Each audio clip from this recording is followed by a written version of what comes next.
Guys, অনেক ব্যস্ততার মাঝেও একটু সময় নিয়ে দম ফেলানোর জন্য চলে আসলাম আপনাদের এই সেই প্রিয় জায়গাটিতে।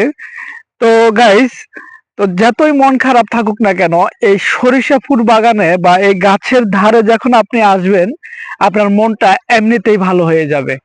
এই যে অপরূপ যে সরিষা বাগানের এই যে ক্ষেত রয়েছে, আমি আসলে যতই দেখছি এই সরিষা ক্ষেতের এখানে আমার কিন্তু মনটা ভরে যাচ্ছে।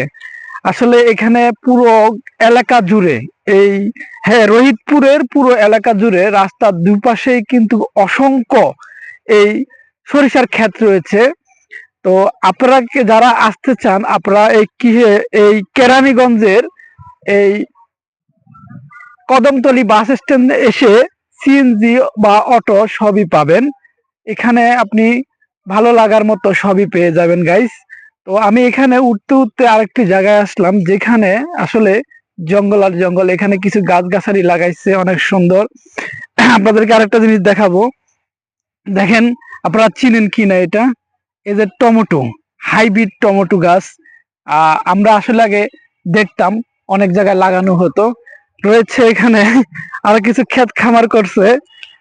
বেগুন রয়েছে, আপনারা দেখতে পাচ্ছেন, এই যে বেগুন।